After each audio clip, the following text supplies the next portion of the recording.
Bismillahirrahmanirrahim. Assalamualaikum warahmatullahi wabarakatuh. Innal hamdalillah nahmaduhu wa nasta'inuhu wa nastaghfiruh wa na'udzu billahi min syururi anfusina wa min sayyiati a'malina. May yahdihillahu fala mudilla lahu wa may yudlil fala hadiyalah. Wa asyhadu an la ilaha illallah wahdahu la syarika lahu wa asyhadu anna Muhammadan abduhu wa rasuluh. Allahumma salli ala nabiyyina Muhammad wa ala alihi wa man tabi'ahum bi ihsan ila yaumiddin. Allahumma inna nas'aluka ilman nafi'a wa rizqan thayyiba wa amalan mutaqabbala.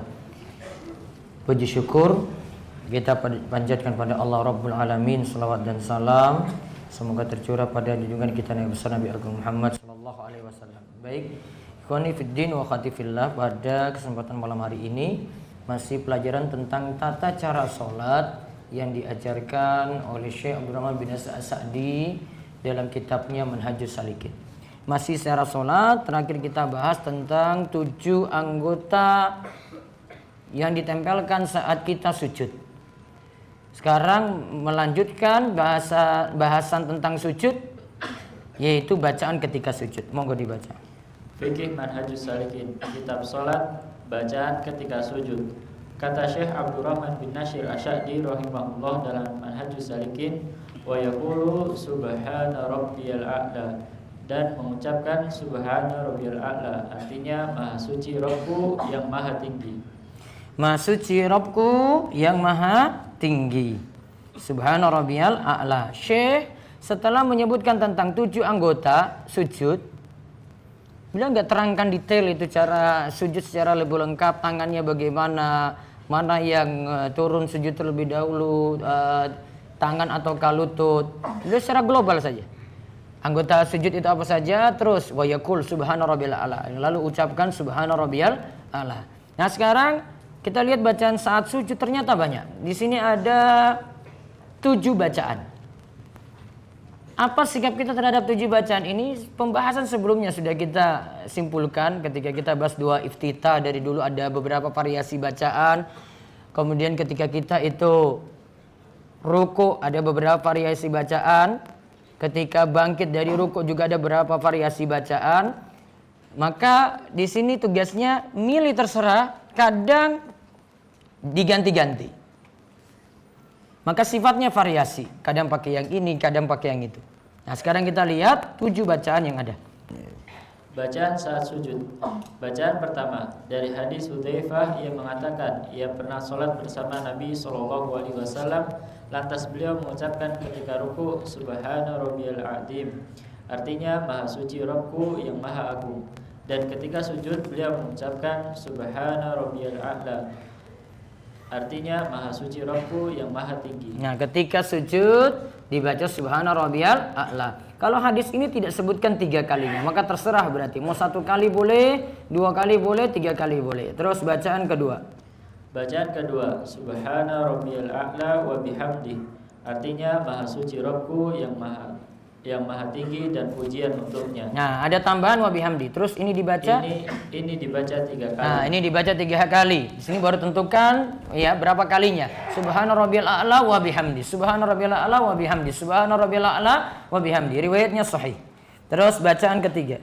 Bacaan ketiga dari Ali bin Abi Thalib radhiyallahu anhu, ia berkata bahwa ketika sujud Rasulullah SAW membaca Allahumma laka sajadtu wa bika amantu wa laka aslamtu sajada wajhi lilladzi khalaqahu wa sawwarahu wa syaqqa syam'ahu wa basyarahu tabarakallahu ahsanul khaliqin. Nah, langsung lompat artinya.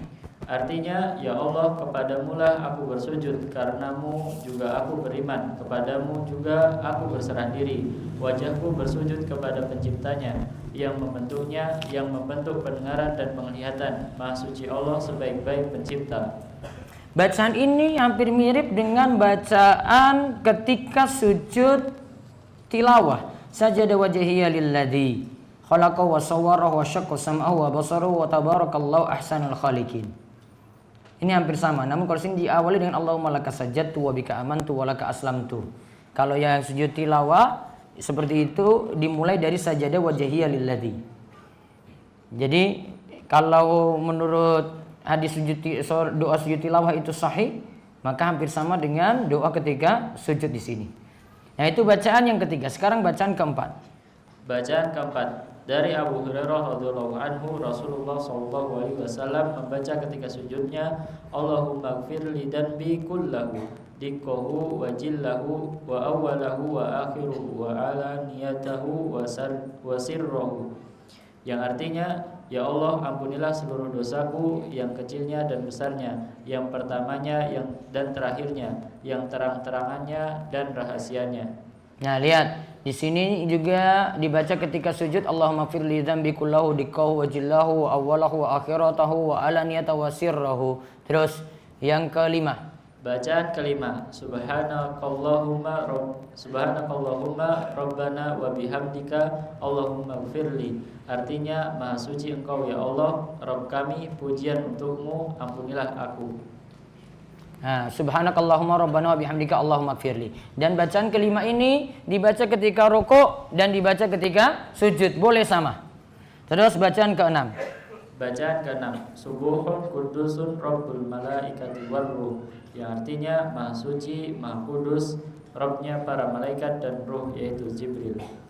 Nah, hadis riwayat Muslim. Ini juga bacaan keenam dibaca ketika rukuk dan sujud. Di sini tidak disebutkan bacaan kelima, keenam ini berapa kali baca. Jadi bacaan yang keenam, Subuhun Kudus Rabbul Malaikati Warruh, boleh dibaca ketika rukuk dan sujud. Terus bacaan ketujuh. Bacaan ketujuh dari Auf bin Malik al-Ashja'i berkata, saya berdiri bersama Rasulullah SAW, maka beliau berdiri dan membaca surah Al-Baqarah, tidak melewati ayat rahmat kecuali berhenti dan mohonnya, dan tidak melewati ayat siksa kecuali berhenti dan berlindung darinya. Berkata, kemudian rukuk seperti waktu berdirinya dan membaca dalam rukuknya, Subhanadzil jabaruti wal malakuti wal kibriya wal azamati, yang artinya Maha suci Allah yang mempunyai keperkasaan dan kerajaan penuh serta kesombongan dan keagungan. Kemudian sujud seperti waktu berdirinya, kemudian mengatakan dalam sujudnya seperti itu, kemudian berdiri dan membaca Ali Imran, kemudian satu surah. Hadis ini sahih menurut Syekh Al-Albani. Nah, lihat catatan bacaan kelima. Catatan, bacaan kelima hingga ketujuh bisa dijadikan bacaan ketika ruku dan sujud sekaligus. Jadi sama antara ruku dan sujudnya boleh. Rukuknya baca itu, sujudnya juga baca itu. Jadi totalnya ada 7 bacaan. Bisa variasi, kadang baca ini, kadang baca itu, diganti-ganti. Terus yang terakhir, keadaan tangan ketika sujud. Nah, ini tidak dibahas oleh Syekh As-Sa'di karena beliau berhenti sampai tadi. Setelah itu baru bahas duduk antara 2 sujud. Sujudnya berhenti sampai di situ. Nah, sekarang ada tambahan keterangan dari kami, keadaan tangan bagaimana? Keadaan tangan ketika sujud. Dari Ibnu Buhainah, ia berkata, anna Nabiyya sallallahu alaihi wasallam kana idza shalla faraja baina yadayhi hatta yabduha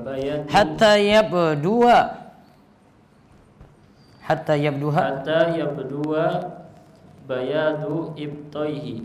Dan Nabi SAW ketika sholat, beliau merenggangkan lengan tangannya ketika sujud hingga nampak putih ketiak beliau. Nah, berarti Nabi SAW buka tangannya ketika sujud. Konsekuensinya kalau buka seperti ini, kalau dalam riwayat yang lain itu menyebutkan Nabi SAW itu seandainya dia buka tangan ketika sujud tadi, anak kambing pun bisa masuk. Berarti memang beliau sujud dengan keadaan seperti itu. Para ulama terangkan, mengangkat tangan seperti ini, jadi tangannya dibuka seperti ini, menandakan kalau sholatnya itu semangat. Lawannya apa? Sujudnya, sikunya ini berada di lantai. Ini kebalikannya. Para ulama simpulkan tata cara seperti ini, sujudnya seperti duduknya anjing, itu tanda orang yang malas dalam sholat. Terus dari Al-Bara bin Azib. Dari Al-Bara bin Azib, ia berkata, Rasulullah SAW bersabda, idza sajadta fadhu kaffaika warfa' mirfaqaika. Jika engkau sujud, letakkanlah kedua telapak tanganmu dan angkatlah kedua sikumu. Hadis riwayat Muslim. Nah lihat, jika engkau sujud, letakkanlah kedua telapak tanganmu dan angkatlah kedua sikumu. Nah diangkat, ya diangkat tadi. Dan satu kesimpulan lagi, berarti antara paha dan perut menjauh atau tidak? Menjauh. Karena tadi sampai anak kambing bisa masuk, berarti paha dan perut itu menjauh. Terus dari Wa'il bin Hujr.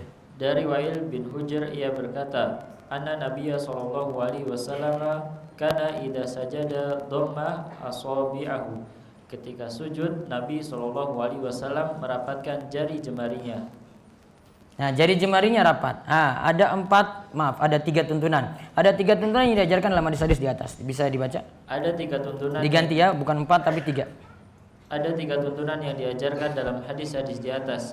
1. Meletakkan kedua telapak tangan di lantai sebagaimana perintah meletakkan 7 anggota tubuh saat sujud.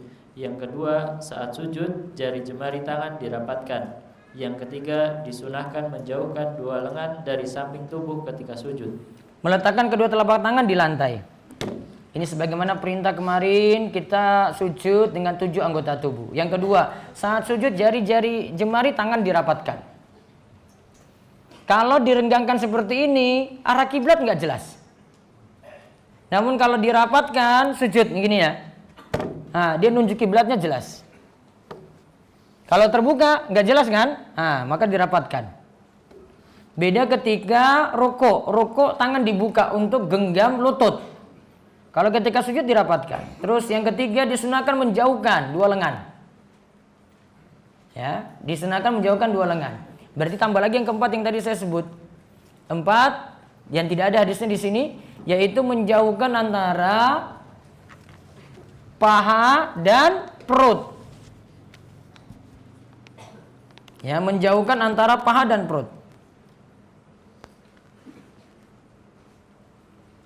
Nah, itu yang belum disebutkan di sini. Hadisnya tadi yang tentang anak kambing bisa masuk.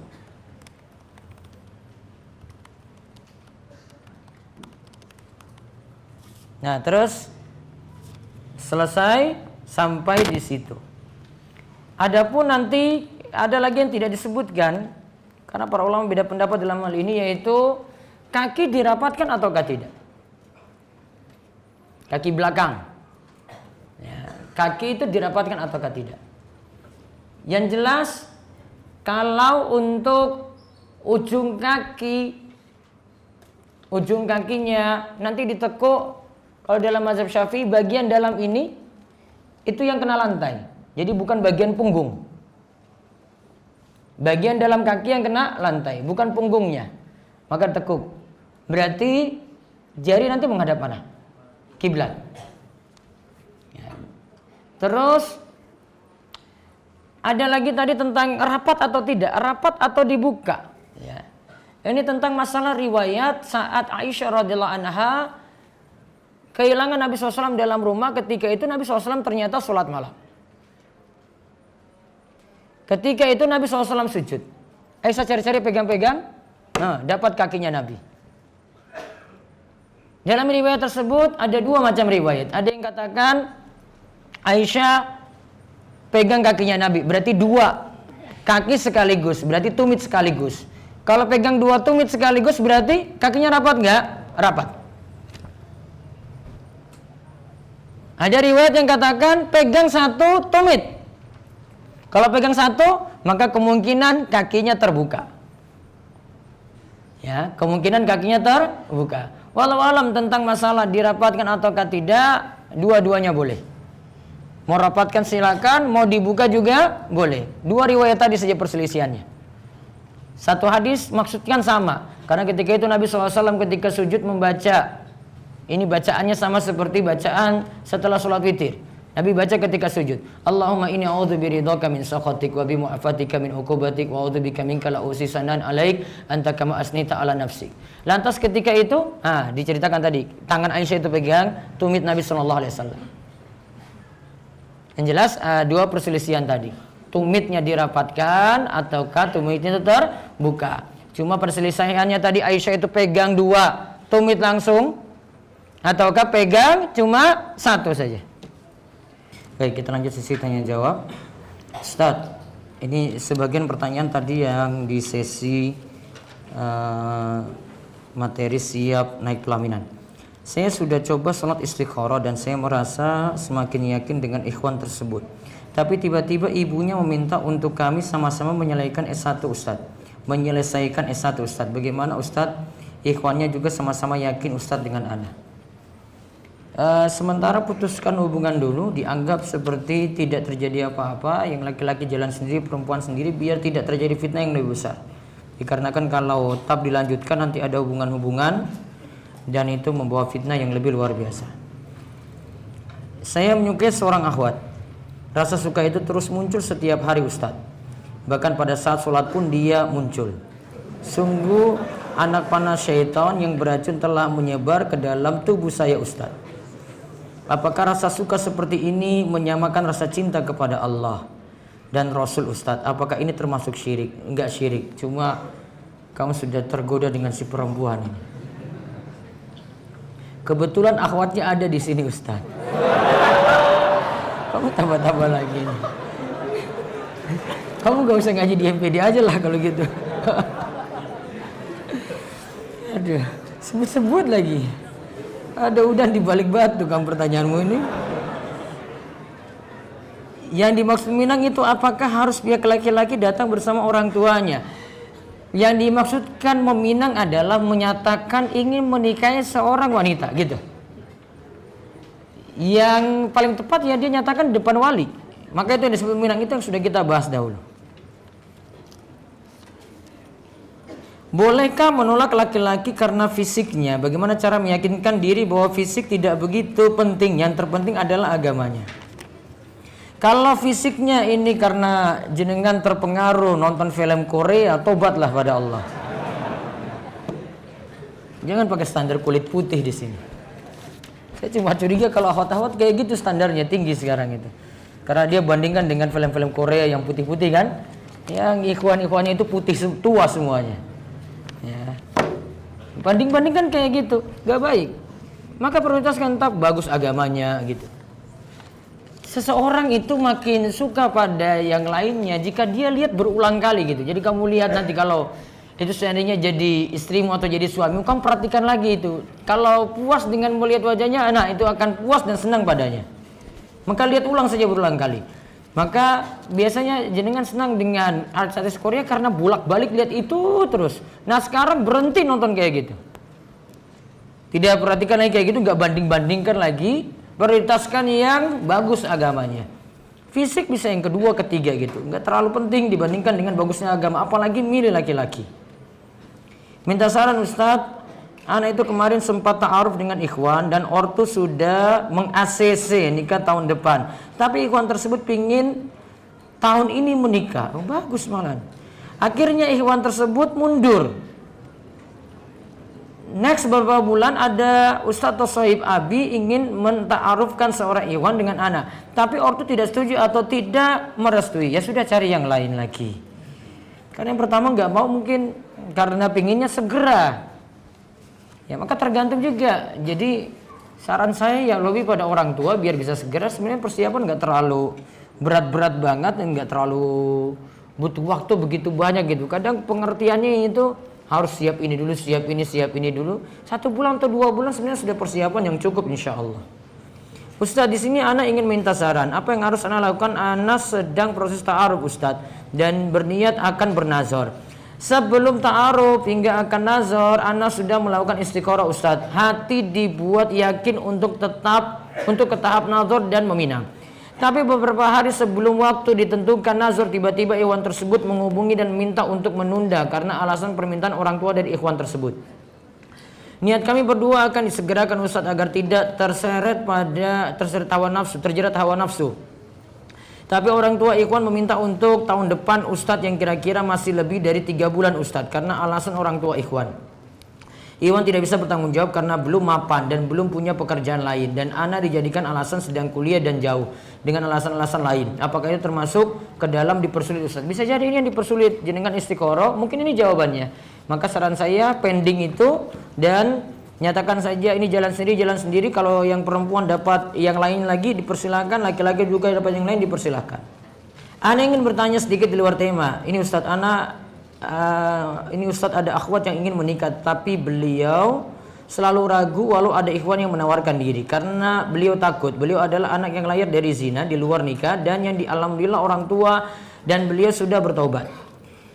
Beliau bingung untuk menjelaskan ke ikhwan yang mengajaknya. Terus mohon masukannya Ustadz. Alhamdulillah awal tersebut ada datang di kajian ini. Tadi saya sudah sempat jelaskan. Nanti insya Allah saya akan sebutkan lagi pendapat yang lainnya. Saya sudah simpan sebentar. Saya bacakan aja fatwanya biar gak ini.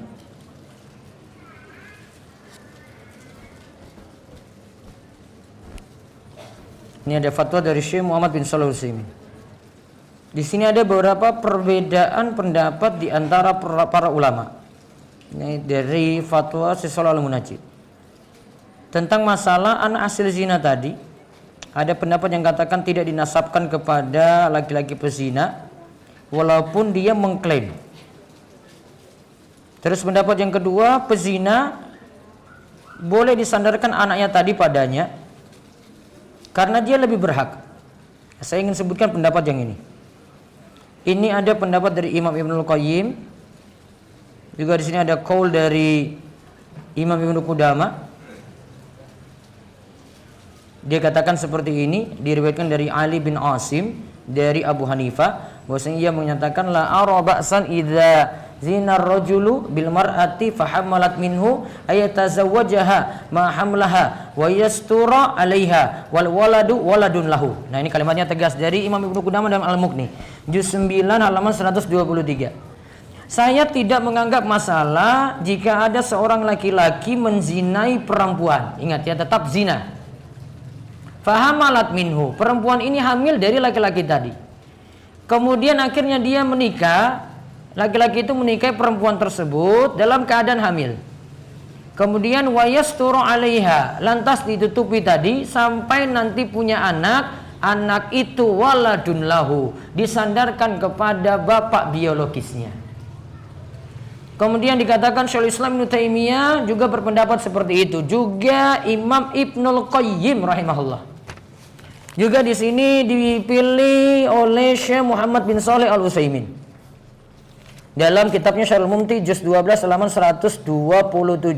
Juga ulama belakangan seperti Syekh Muhammad Rasyid Ridha dalam Tafsir Al-Mannar juga berpendapat seperti itu. Alasannya yang tadi yang seperti saya jelaskan, kan dalam hadis dikatakan kalau al-waladul lil firash wal ahiru al hajaru. Anak itu disandarkan pada pemilik ranjang. Wal ahiru al hajaru, yang berzina tidak mendapatkan apa-apa. Nah, masalahnya kemudian nikah, maka ranjang jadi miliknya. Iya kan? Ranjang jadi miliknya. Maka anak disandarkan kepada bapak biologisnya karena sudah menikahi ibunya tadi. Nah, itu alasan dari Imam Ibnu Qudamah dan yang lainnya seperti itu. Maka berlaku di tanah air juga seperti ini, maka hukum ini yang berlaku. Apalagi kaidah mengatakan hukmul hakim yarfa'ul khilaf. Hukum hakim, ya, sini ada KUA. Ada pengadilan agama, putuskan seperti itu mengangkat perselisihan yang ada. Maka hukum hakim tadi yang dipakai daripada pendapat ulama yang lainnya. Wallahu a'lam. Tadi siang saat di jalan saya melihat banyak anak yang pulang sekolah. Kemudian secara otomatis saya mengucapkan, wah preman kampus. Karena dengan tampilan yang begitu. Beberapa menit kemudian saya kejatuhan entah ranting atau biji tepat di pundak saya. Apakah itu bisa menjadi pembalas perbuatan saya, atau saya masih menerima hisab di hari besok? Yang jelas kalimat tersebut tidak bagus keluar, jadi taubat saja. Ranting jatuh, wallahu a'lam, mungkin tidak ada kaitan dengan itu. Bagaimanakah jika seorang laki-laki telah bertanya pada seorang wanita apakah telah ada yang menghitbah dan dijawab belum, dan dipersilakan untuk ke rumah bertemu orang tua, dan kemudian ada laki-laki lain datang dengan niat sama, bagaimana ya Ustadz? Ya berarti jadi dua. Iya kan? Sama tadi ada Abu Jaham dan Muawiyah. Dua-duanya datang kepada Fatimah binti Qais. Bisa jadi maksud dari hadis ini adalah dua-duanya maju. Satu tidak tahu kalau yang lainnya itu melamar. Ini bukan melamar di atas lamaran saudaranya. Tadi yang bentuk ketiga yang tadi kita sebut itu. Maka masih dibolehkan kalau memang dia tidak tahu. Laki-laki kedua itu tidak tahu. Apa boleh seorang laki-laki mengunjungi akhwat yang sudah dinazor, tetapi si Iwan datang ingin berbincang dengan orang tua si akhwat. Suruh akhwatnya pergi dari situ, kamu bicara sama bapaknya saja. Nah gitu. Minta saran Ustadz, ada seorang teman sudah ta'aruf. Terus, aduh sebentar. Ini tulisannya diperbaiki lagi nih. Baru ta'aruf saja sudah sulit saya baca nih. Nanti perbaiki tulisannya ya. Saya dulu pernah dekat dengan seorang cukup lama. Alhamdulillah sudah setengah tahun ini kami memutuskan untuk tidak bersama lagi. Sekarang kami insya Allah berusaha untuk bertaubat, memperbaiki diri dan menjauhi maksiat. Tapi sejak kami berpisah saya sulit tidur. Setiap malam kepikiran dia terus. Apakah yang saya pikirkan ini termasuk zina? Berarti masih terbayang-bayang dalam pikiranmu itu. Sekarang sibukkan diri.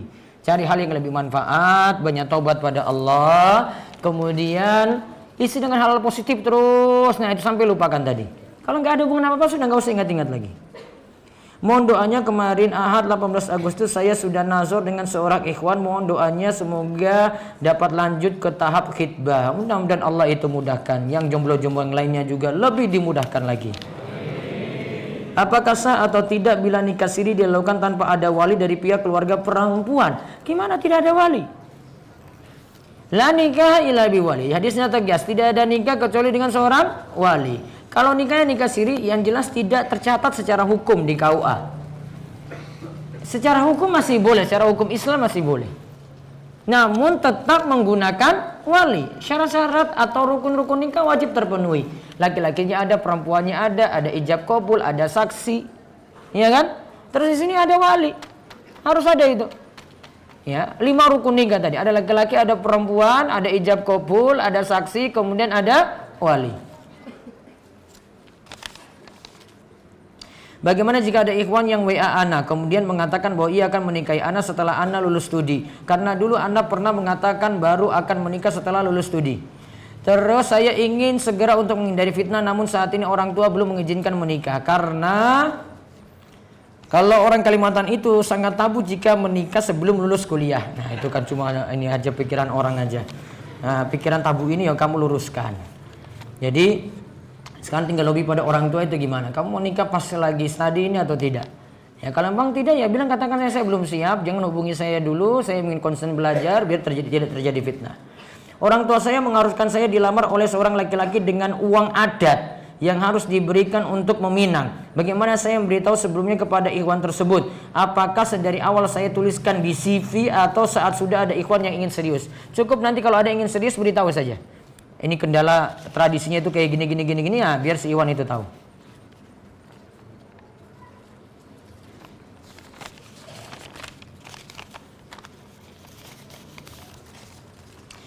Bagaimana hukumnya bila seorang Iwan mengajak seorang akhwat melalui media sosial seperti WhatsApp misalnya untuk melakukan ta'aruf tanpa ada pihak ketiga? Ini laki-lakinya macam-macam, perempuan juga macam-macam. Fitnahnya besar sekali. Enggak lewat cara seperti itu. Mana yang harus dilakukan menikah atau menurut dengan orang tua? Karena orang tua belum mengizinkan nikah jika mereka belum menunaikan haji. Masya Allah haji. Ya saya kira lulus tadi. Ya lo bisa sama orang tua saja lah. Haji terlalu lama sekali ya. Ngantri 20 tahun bagaimana coba kamu itu? Ngantri sekarang 20 tahun. Kecuali haji plus 7 tahun itu. Beberapa waktu lalu saya telah bertaaruf dengan seorang akhwat dan sudah nazar. Alhamdulillah dari kami berdua ada kecocokan. Namun ketika ingin menghitbah si akhwat ini beri saya syarat yang cukup berat dan membuat saya bimbang, yaitu jika saya ingin menikahinya maka saya diminta untuk ketiga temannya. Bentar. Ketika ditanya alasannya karena si akhwat ini dan para sahabatnya sudah seperti keluarganya bersepakat kalau ingin mengabdi pada suami yang sama. Masya Allah. Aneh banget. Tergantung kamu mau nggak dengan tiga-tiganya langsung itu. Luar biasa ini padahal. Sudah 2 hari ini nih yang pertanyaan kayak begini nih. Aduh ini mikir satu aja ini sudah setengah mati ya mikir satu. Mikir 3 langsung ini. Saya jawab yang satu-satu dulu lah ya. Ana umur 23 tahun, bulan November besok ana mau nazar. Masih lama November. Ana dijodohkan oleh orang tua dan keluarganya, tapi ana belum kenal calon ana. Mohon berbagi tips dan saran, soalnya ana masih sangat fakir ilmu, sedangkan si calon merupakan lulusan pondok salaf dari SD hingga SMA. Alhamdulillah kamu dapat itu kayak gitu, luar biasa ini. Tips dan saran agar perempuan itu yakin dan mau sama ana itu apa? Ada laki-laki yang saya kenal juga ini, ya, jadi si laki-laki biasa, malah hobinya mungkin gaul-gaul gitu, tapi karena mungkin kedekatan orang tua dengan orang tua si akhwat, dia malah dapat yang hafizah gitu. Saya bilang kamu luar biasa sekali kayak begitu. Ya, luar biasa. Kalau ini memang baik ya sudah iya saja gitu. Ya paling nanti kamu disuruh tiap hari nanti hafalan terus habis subuh itu. Ngaji terus, ayo yuk murojaah lagi, oh siap. Ana itu kemarin sempat ta'aruf dengan ikhwan dan orang tua sudah mengaksesi nikah tahun depan, tapi ikhwan tersebut inginnya tahun ini menikah. Tadi sudah nikahnya ya? Terakhir ini. Saat ana ada masalah, jadi ceritanya ana berbeda pendapat dengan ikhwan. Si ikhwan tersebut sampai mencela. Anehnya dia yang ngambek Ustadz. Ana sudah mencoba minta maaf, tapi ikhwan ini nggak respon ana. Dan ikhwan itu sekarang di sini ngaji di sini juga Ustadz. Aduh. Ada aja. Kayaknya kalian cinlok semua di sini. Bucin apa? Budak cinta. Hah? Budak cinta. Apa? Budak cinta. Bucin, budak cinta. Bisa satu kajian itu loh. Jangan kamu janjian nanti ketemu pulang gitu. Gak usah lah, biasa-biasa saja. Ini kalau si ikhwan ngambek kayak gini macam-macam, belum ada hubungan apa-apa sudah ngambek-ngambek. Ngapain ngurus kayak gitu? Kalau dia berani-berani ngatur, untuk apa ngatur-ngatur perempuan? Hubungan juga nggak ada. Kalau saya jadi perempuan, kamu aja suaminya belum sudah ngatur-ngatur saya. Ngapain ngatur-ngatur? Belum juga hitbah, belum juga ini, nggak ada hubungan apa, enak aja ngatur-ngatur. Gitu aja gampang. Nggak jadi nggak apa-apa, cari yang lain. Nanti dapat lagi satu masjid lagi.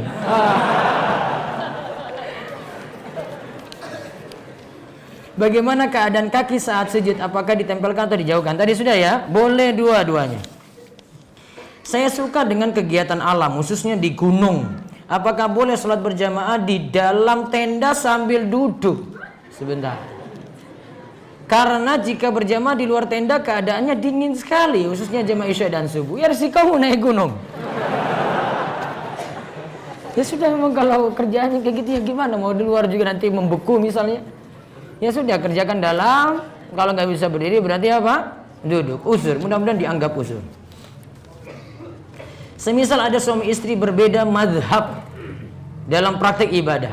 Ketika sudah punya anak dan ingin mengajarkan cara ibadah, maka mana yang dilakukan untuk diajarkan? Pilih mazhabnya suaminya. Istri nggak boleh ngeyel-ngeyelan. Itu aja. Jadi istri suami bilang apa, sudah manut aja lah. Istri nggak usah banyak-banyak komentar dulu dalam hal ini. Ya, manut dulu. Daripada bertengkar, harus ada salah satu yang mengalah. Dan yang biasa punya otoritas dalam hal ini adalah suami.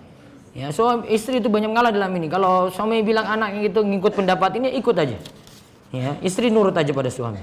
Ustadz, sholat tahajud baiknya berdoa mengangkat kedua tangan ataukah mengangkat kedua tangan atau sujud baru berdoa? Boleh berdoanya ketika sujud, boleh ketika itu mengangkat tangan setelah sholat tahajud untuk berdoa.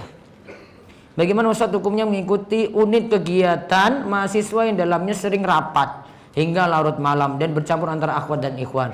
Kalau akhwat turut serta kayak gini nggak usah. Selama rapat yang tidak kenal waktu, rapatnya nggak kenal waktu lagi, perempuan pulang malam sendiri. Ya, dia pulang kayak gitu rapat lagi campur baur, nggak ada manfaat. Apalagi perempuan itu kan seperti ini nggak perlu. Maka lebih bagus perempuan di rumah, ada keperluan saja.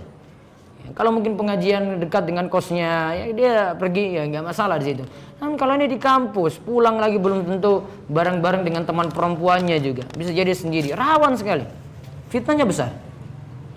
Saya pernah tersesat di sebuah desa di Jawa Timur. Saya mendapati masjid tetapi keran air tidak keluar. Ada genangan air tetapi berlumut. Lalu saya bertayamum dengan cat yang pudar pada tembok masjid. Apakah boleh Ustaz? Jangan pakai cat. Cari debu. Cat tembok bukan debu di situ. Itu bukan sa'id. Sa'id dan thayyibah yang dimaksudkan dalam ayat adalah fatayammamu sa'idan thayyibah, sesuatu yang ada di permukaan bumi. Kalau menurut pendapat yang membolehkan semuanya, pasir masuk, kerikil masuk, ya, batu masuk gitu. Ya. Maka pakai yang di permukaan bumi. Cat tembok sudah enggak asli lagi. Sudah campuran macam-macam. Maka cari ada debu, ada tanah, ada pasir, ya dipakai itu. Nanti berikutnya seperti itu lagi. Bagaimana kiat-kiat selalu menjaga pandangan, sibukkan waktu, ya. Kalau bertemu dengan lawan jenis, tunjukkan pandangan atau lewat jalan yang berbeda dengan yang dilewati lawan jenis tadi. Bagaimana kiat-kiat agar selalu ridho dengan ketentuan Allah? Kuatkan iman akidah dengan banyak mempelajari masalah takdir, dan ini cuma bisa dipelajari di kitab-kitab akidah. Di kitab akidah itu nanti menguatkan kita dalam masalah memahami takdir. Apakah pahala sof yang lebih depan lebih besar pahalanya? Iya. Atau sof pertama saja yang lebih besar. Sof pertama, terus kedua, ketiga, makin ke depan berarti makin afdal, berarti pahala makin besar. Ayah saya sudah meninggal dunia. Saat ini saya harapkan sesuatunya untuk mendoakan ayah saya. Doa bacaan apakah yang dapat meringankan ayah saya kelak di akhirat? Selama ini saya membacakan Al-Fatihah untuk ayah saya. Apakah doa tersebut sudah benar? Al-Fatihah bukan doa, rubah. Ganti dengan doa, tidak dengan kirim bacaan Al-Quran. Dalam mazhab Syafi'i dikatakan oleh Imam Ibnu Katsir ketika membahas firman Allah surat An-Najm, wa alaysa lil insani illa ma sa'a. Manusia tidaklah mendapati kecuali apa yang ia usahakan. Apa yang dia usahakan dalam mazhab Syafi'i dirinci amalnya. Amal yang ada dalil saja baru bisa manfaat untuk orang yang telah meninggal dunia. Bacaan Al-Quran dalam mazhab Syafi'i menurut Ibnu Katsir tidak nyampe, kecuali kalau mazhab Syafi'i yang mutaakhirin, yang belakangan sekali. Kalau lebih dekat kepada Imam Syafi'i tidak nyampe. Kalau jangan bahas yang ulama Syafi'i belakangan, itu pendapat yang berbeda. Kalau ulama Syafi'i tulen, Syafi'i yang dekat dengan Imam Syafi'i tidak nyampe. Maka ganti Al-Fatihah tadi dengan doa. Dan syafaat apakah yang diterima ayah saya? Misal dengan saya doakan Al-Fatihah, ganti dengan amal soleh. Anak punya amal soleh apapun, nanti mudah-mudahan dapat memberikan syafaat untuk orang tuanya kelak. Ustadz, kenapa saya punya bekas sujud di jidat saya? Padahal cara sujudnya sudah sesuai tuntunan. Kadang saya malu kalau dicap orang sholatnya terlalu rajin. Mungkin diperbaiki, mungkin cara sujudnya diperbaiki biar tidak terlalu kelihatan seperti itu. Kalau itu dengan kesengajaan salah. Artinya kesengajaan terlalu tekan akhirnya punya tanda seperti itu salah. Namun kalau itu memang sudah suatu yang wajar, tidak masalah seperti itu. Wallahu a'lam. Ustadz, boleh tidak setiap minggunya puasa pada hari Senin, Kemis, Sabtu? Senin, Kemis ada tuntunannya. Kalau Sabtu ada hadis tersendiri yang melarang hal ini. Namun yang tepat kalau hari Sabtu punya sebab untuk berpuasa sunnah boleh. Contoh bertepatan dengan Arafah, bertepatan dengan hari Asyura, bertepatan dengan tanggal 9, 10 Muharram, bertepatan dengan puasa Syawal. Boleh kalau ada sebab. Para ulama punya pembahasan yang panjang, jadi hari Sabtu lebih hati-hati. Karena ada dalil yang melarang puasa pada hari Sabtu. Kesimpulannya puasa hari Sabtu hanya dibolehkan kalau punya sebab saja. Tangan ketika sujud lurus dengan telinga atau dengan dada. Ketika sujud yang jelas agak terbuka tadi, dan nanti bisa posisinya di situ. Yang penting tangannya yang saya ketahui tidak ditempelkan ke lantai, itu saja. Apakah boleh saat rukuk membaca subhanakallahumma, mungkin rabbana wa bihamdika allahumma firli, namun sujud membaca subhana rabbiyal a'la, atau sebaliknya? Boleh. Ketika rukuk baca ini, yang seharusnya dipakai ketika sujud juga, jangan baca bacaan yang lain. Boleh.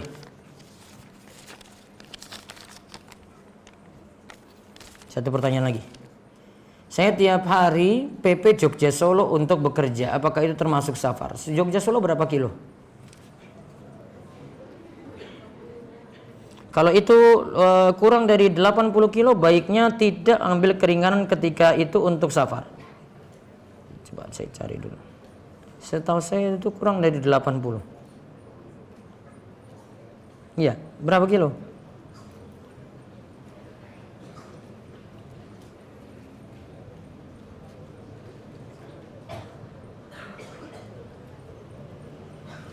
...66 kilo. Kalau sampai di kota 66 kilo dari MPD sini. Berarti belum sampai standar 80 kilo menurut jumhur. 85 kilo menurut jumhur. Lebih hati-hati memilih jarak ini biar nggak mudah-mudahan. Karena hukum asalnya sholat itu dikerjakan tamam, sempurna. Zuhur 4, asar 4, isya 4. Tidak jadi kosong.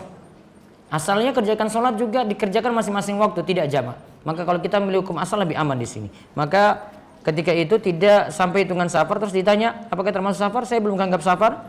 Syarat safar apa saja tadi? Diantaranya jarak diperhitungkan.